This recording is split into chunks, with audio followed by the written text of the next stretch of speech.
Mamata Bandyopadhyay resignation দেবেন না, কারণ ওনার বক্তব্য ইলেকশন ফেয়ারভাবে হয়নি।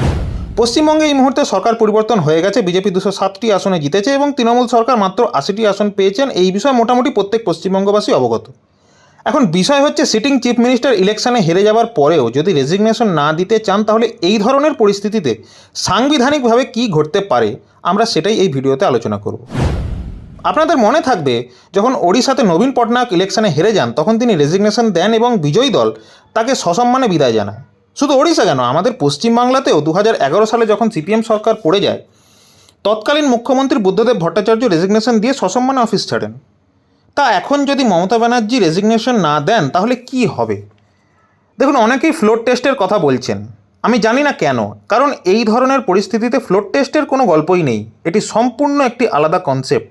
এখানে একটি দল 293টি আসনে 207টি আসন জিতে বসে আছে, আরেক দল 80টি আসন নিয়ে এই সংখ্যার ধারে কাছেও নেই। তাই অ্যাসেম্বলিতে কনফিডেন্স বিল্ড করার প্রশ্নই উঠছে না।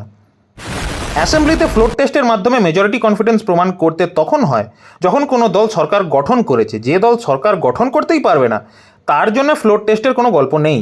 তাহলে এই পরিস্থিতিতে কি হতে পারে? সোজা ডিসমিসাল। যদি চিফ মিনিস্টার হেরে গিয়েও রেজিগনেশন না দেন, তাহলে রাজ্যপাল মুখ্যমন্ত্রীকে বহিষ্কার করবেন।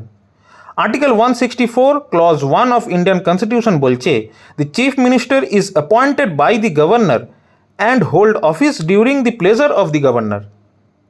ভারতীয় সংবিধানের অনুচ্ছেদ 164 রাজ্যপালকে সেই ক্ষমতা দিয়েছে, যদি মুখ্যমন্ত্রী হেরে গিয়েও রেজিগনেশন না দেন, অফিস ভ্যাকেট না করেন, তাহলে রাজ্যপাল তাকে ডিসমিস করতে পারে।